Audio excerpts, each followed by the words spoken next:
সুতরাং সরকারের সদিচ্ছা কিংবা বিটিআরসি সদিচ্ছা বা পিটিডি হিসেবে বা মন্ত্রণালয়ের সদিচ্ছা নিয়ে কোনো সন্দেহ এবং দ্বন্দ্বের অবকাশ নেই।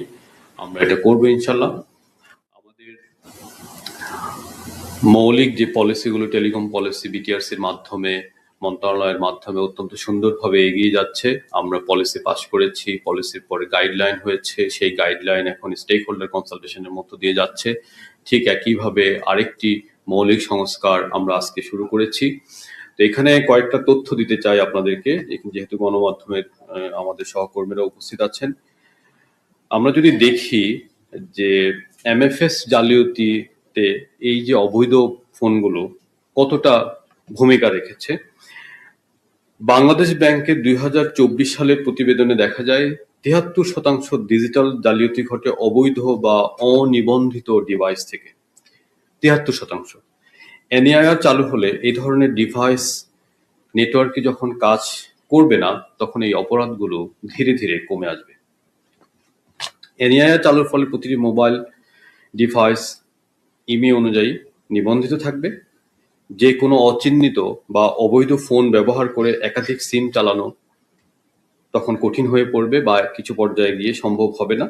এতে করে মোবাইল ফাইন্যান্সিয়াল সার্ভিস সংক্রান্ত যেই ঝুঁকি এবং অনিরাপত্তা, সিম ক্লোনিং, ভুয়া অ্যাকাউন্ট কিংবা কেওয়াইসি, অসম্পূর্ণ কেওয়াইসি অথবা জালিয়াতিতে যে লেনদেনের ঘটনাগুলো এখন ঘটছে, সেগুলোতে একটা নিয়ন্ত্রণ প্রতিষ্ঠা করা সহজ হবে। আমি বলছি না যে নিয়ন্ত্রণ শতভাগ চলে আসবে, শতভাগ আগামীকাল থেকে সব প্রবলেম সলভ হয়ে যাবে, কিন্তু যেহেতু আমাদের একটা টুলস আমাদের হাতে আসছে, রেগুলেটরি টুলস, এই রেগুলেটরি টুলস এর মাধ্যমে এই খাতে আমরা অপরাধকে কমিয়ে নিয়ে আসতে পারবো।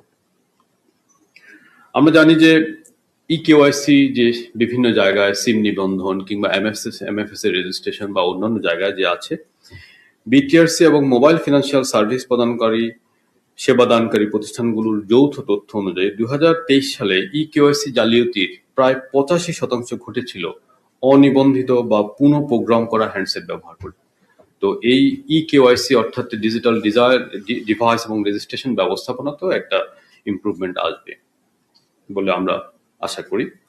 বিটিআরসি তথ্য অনুযায়ী 2023 সালে প্রায় 1.8 লাখ ফোন চুরি সংক্রান্ত অভিযোগ পাওয়া যায়।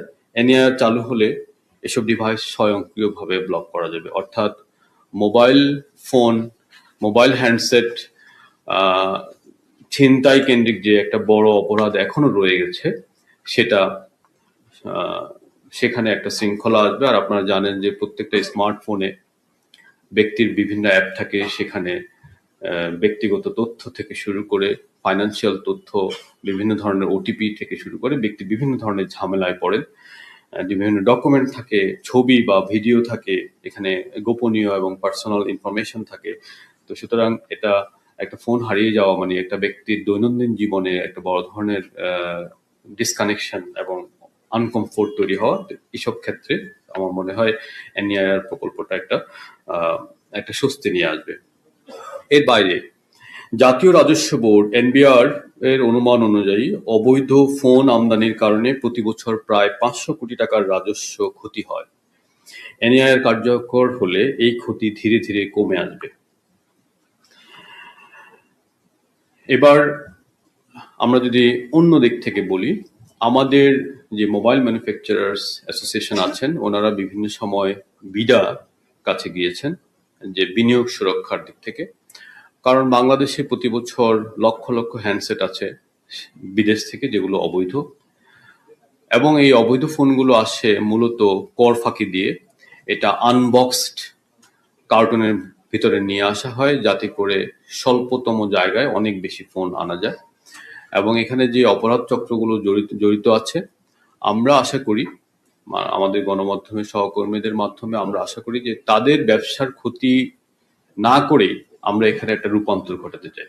এবং সেজন্য আমরা বলছি যে আগামীকাল থেকে আমরা এটা চালু করব না, আমরা তাদেরকে একটা নির্দিষ্ট সময় দিচ্ছি। এই সময়ের মাধ্যমে তারা আমদানির এই চক্রটাকে বন্ধ করতে পারবেন। একেবারে ধীরে ধীরে সীমিত করে আমরা যখন শুরু করব, তখন তারা শূন্যের কোঠায় নিয়ে আসতে পারবেন। এটা শূন্যের কোঠায় নিয়ে আসতে হবে, কারণ হচ্ছে আমরা যেদিন থেকে চালু করব তার পরের দিন থেকে আমরা গ্রে হ্যান্ডসেট হয়তো অ্যালাউ করবো না, সেক্ষেত্রে আমরা ব্ল্যাক অ্যান্ড হোয়াইটে চলে যাব।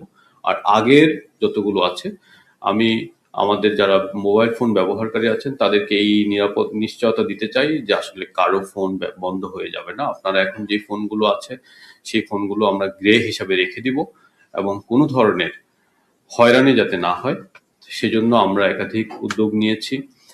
মোবাইল কোম্পানিগুলোর যে কাস্টমার কেয়ার আছে, আমাদের হ্যান্ডসেট বিক্রেতাদের যে বিভিন্ন মার্কেটে আছে তাদেরকে পর্যাপ্ত ট্রেনিং দেওয়া হবে। কাস্টমার কেয়ার খোলা হয়েছে এবং সেটার ক্যাপাসিটি আরো বাড়ানো হবে যাতে করে কাস্টমার কেয়ারে যে টোল ফ্রি নাম্বারে যে কলগুলো আসে সেই কলগুলোতে আমাদের সক্ষমতা যাতে বাড়তে পারে।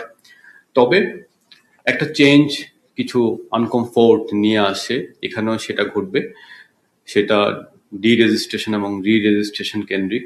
তো এই বিষয়ে আমি আশা করি সবাই কিছুটা ধৈর্যের পরিচয় দিবেন, কারণ এটা একটা নতুন বিষয়। এই বিষয়ে আমরা আমাদের দিক থেকে কিছু ভিডিও কন্টেন্ট তৈরি করে বিষয়টা সহজভাবে ব্যাখ্যা করার চেষ্টা করব।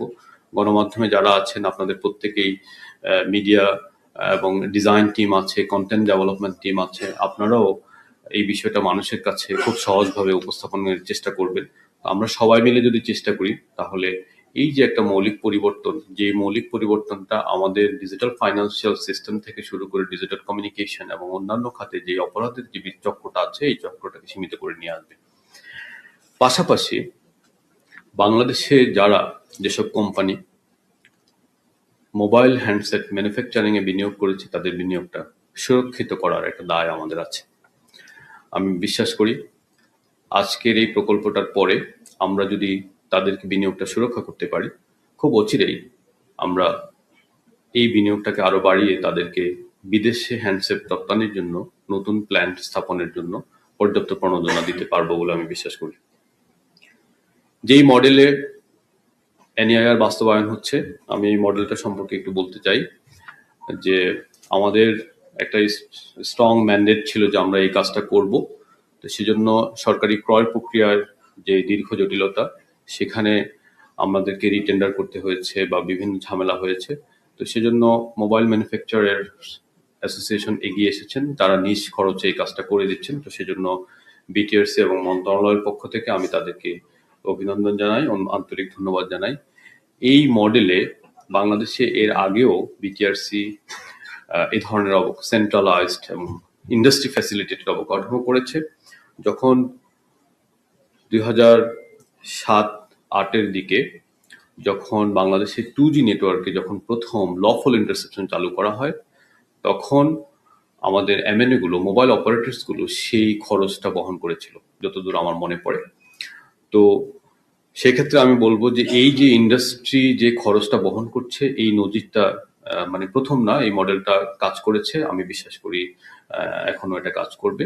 তো এর মাধ্যমে ইন্ডাস্ট্রির সাথে রেগুলেটরের একটা সম্পর্ক তৈরি হয় এবং এবং রেগুলেটর ইন্ডাস্ট্রিকে একটা প্রোটেকশন দিতে পারে। সো আমি মনে করি তারা যেহেতু এগিয়ে এসেছে এটা ধন্যবাদ পাওয়ার যোগ্য।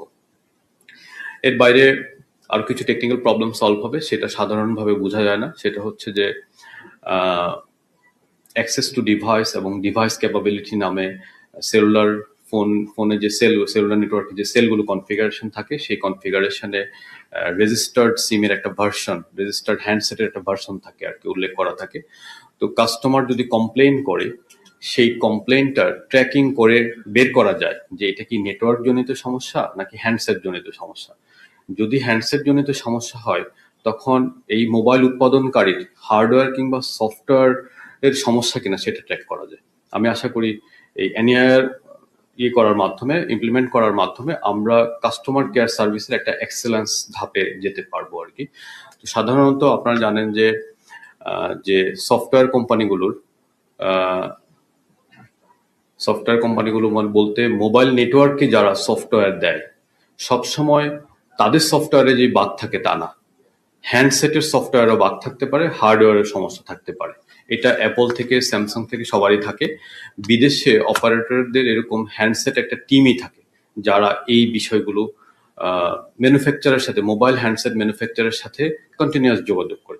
তো আমরা এই যে এই চর্চাটার মাধ্যমে আমরাও এই ধরনের কারিগরি সহায়তার একটা উইন্ডো খুলতে পারবো যেখানে ব্যক্তির মোবাইলের মোবাইল যোগাযোগে যে সমস্যাটা হচ্ছে সেটার যে অংশ হ্যান্ডসেট রিলেটেড সেটা আমরা ট্রেস অ্যান্ড ট্র্যাক করতে পারবো। তো এই ছিল আমার আনফর্মাল বক্তব্য। আমি আহ, আমি আমার যে ফর্মাল বক্তব্যটা আছে সেটা পাঠ করি। আসসালামু আলাইকুম এবং শুভ বিকাল। বিটিআরসির মাননীয় চেয়ারম্যান, কমিশনার বৃন্দ, মোবাইল নেটওয়ার্ক অপারেটরদের প্রতিনিধি, উপস্থিত গণমাধ্যম কর্মী, অতিথিবৃন্দ এবং সম্মানিত সহকর্মী বৃন্দ, শুভ অপরাহ্ন। আজকের এই গুরুত্বপূর্ণ অনুষ্ঠানে উপস্থিত থাকতে পেরে আমি অত্যন্ত আনন্দিত। আমরা ঘোষণা করছি national equipment identity register NEIR সিস্টেমের আনুষ্ঠানিক উদ্বোধন, যা আগামী 16 ডিসেম্বর বাংলাদেশের বিজয় দিবসে 2025 সালে উদ্বোধন হবে। আমরা আশা করি এই সময়ের মধ্যে আমাদের হাতে 47 থেকে 48 দিন সময় আছে প্রয়োজনীয় প্রস্তুতিগুলো, কারিগরি যে ডেভেলপমেন্টগুলো এবং একই সাথে যে ট্রেনিং এর বিষয়গুলো আমরা এর মধ্যে সম্পন্ন করতে সক্ষম হব। এই উপলক্ষে আমি ডাক, টেলিযোগাযোগ ও তথ্য প্রযুক্তি মন্ত্রণালয়ের পক্ষ থেকে এবং মাননীয় প্রধান উপদেষ্টার পক্ষ থেকে বিটিআরসির প্রতি আন্তরিক অভিনন্দন ও কৃতজ্ঞতা জানাই এবং একই সাথে আমি ইন্ডাস্ট্রির সকল স্টেক হোল্ডারদেরকে ধন্যবাদ জানাই, যাদের নিরলস পরিশ্রম ও দক্ষ নেতৃত্বে এই জাতীয় গুরুত্বপূর্ণ একটি প্রকল্প বাস্তবায়নের পর্যায়ে পৌঁছেছে। প্রিয় উপস্থিতিবৃন্দ, এনইআইআর সিস্টেম চালুর মাধ্যমে দেশের টেলিযোগাযোগ খাতে এক নতুন অধ্যায়ের সূচনা হতে যাচ্ছে। এটি এমন একটি কেন্দ্রীয় ব্যবস্থা যা প্রতিটি মোবাইল হ্যান্ডসেটের আন্তর্জাতিক অনুমোদিত আইএমইআই নম্বরকে ব্যবহারকারীর জাতীয় পরিচয়পত্র এনআইডি এবং ব্যবহৃত সিম এর সঙ্গে যুক্ত করে নিবন্ধিত করবে। ফলে বৈধ ও অবৈধ হ্যান্ডসেট সহজেই চিহ্নিত করা সম্ভব হবে। এই সিস্টেম চালু হলে অবৈধভাবে আমদানিকৃত বা নকল মোবাইল ফোনের ব্যবহার সম্পূর্ণরূপে বন্ধ হওয়ার পথ তৈরি হবে। এর মাধ্যমে সরকার প্রতি বছর বিপুল পরিমাণ রাজস্ব ক্ষতি থেকে রক্ষা পাবে এবং দেশীয় মোবাইল উৎপাদন শিল্প আরও সুরক্ষিত হবে। একই সাথে এটি অপরাধ দমনেও কার্যকর ভূমিকা রাখবে, কারণ চুরি বা অপরাধমূলক কাজে ব্যবহৃত ডিভাইস সহজে শনাক্ত বা ব্লক করা সম্ভব হবে। আমি বলতে চাই, এনইআইআর শুধুমাত্র একটি প্রযুক্তিগত ব্যবস্থা নয়, বরং এটি নাগরিকের নিরাপত্তা, রাষ্ট্রীয় শৃঙ্খলা এবং টেলিযোগাযোগ খাতের স্বচ্ছতা নিশ্চিত করতে একটি জাতীয় অঙ্গীকার। এই প্রয়াসে আমি বিশেষভাবে ধন্যবাদ জানাতে চাই আমাদের 4টি মোবাইল নেটওয়ার্ক অপারেটর গ্রামীণফোন, রবি, আজিয়াটা, বাংলালিংক এবং টেলিটক বাংলাদেশকে, যারা বিটিআরসির সাথে নিবিড়ভাবে কাজ করেছে সময়সীমা অনুযায়ী তাদের নিজস্ব ইআইআর সিস্টেম উন্নয়ন সম্পন্ন করতে। সবার সম্মিলিত প্রচেষ্টা এবং সমন্বয়ের মাধ্যমে আমরা একটি টেলিযোগাযোগ ইকোসিস্টেম গড়ে তুলতে যাচ্ছি, যা নিরাপদ, টেকসই এবং জনসেবা বান্ধব। এনইআইআর প্রবর্তনের মাধ্যমে এমএফএস জালিয়াতি, সিম প্রতারণা, স্ক্যাম কার্যকরভাবে প্রতিহত করা সম্ভব হবে। এছাড়া কেওয়াইসি যাচাই শক্তিশালী হওয়ার পাশাপাশি টেলিকম সেক্টরে নিরাপত্তা জোরদার ও রাজস্ব আয় বৃদ্ধি পাবে বলে আমরা দৃঢ়ভাবে আশা রাখি। প্রিয় সহকর্মীবৃন্দ এবং গণমাধ্যমের বন্ধুরা, আপনাদের মাধ্যমে আমি দেশের সকল মোবাইল ব্যবহারকারী ও বিক্রেতাদের প্রতি আহ্বান জানাতে চাই যে আপনারা যেন এই উদ্যোগ সম্পর্কে সচেতন হন, জনগণকে সচেতন করেন এবং বৈধ হ্যান্ডসেট ব্যবহারে উৎসাহিত করেন। বিটিআরসি কর্তৃক প্রদত্ত তথ্য অনুসরণ করুন, কোনো প্রকার গুজবে কান না দিয়ে জনগণের যোগাযোগকে সহজ করুন। মাননীয় প্রধান উপদেষ্টার দিক নির্দেশনায় ডাক, টেলিযোগাযোগ ও তথ্য প্রযুক্তি মন্ত্রণালয় একটি নিরাপদ, দক্ষ ও জনমুখী টেলিযোগাযোগ খাত গড়ে তোলার জন্য প্রতিশ্রুতিবদ্ধ। এনইআইআর সেই প্রতিশ্রুতির একটি বাস্তব রূপ, যা প্রযুক্তির মাধ্যমে রাষ্ট্রীয় নিরাপত্তা ও নাগরিক স্বার্থ রক্ষা করবে। আমি BTRC, mobile operator, mobile manufacturers association এবং সংশ্লিষ্ট সকল প্রতিষ্ঠানকে ধন্যবাদ জানাই এই উদ্যোগটি সফল করার জন্য। আপনাদের সক্রিয় সহযোগিতায় আমরা 16 ডিসেম্বর 2025 থেকে বাংলাদেশের টেলিকম খাতে একটি নতুন, নিরাপদ ও স্বচ্ছ যুগে প্রবেশ করব বলে আশা রাখি। সবাইকে ধন্যবাদ। আসসালামু আলাইকুম।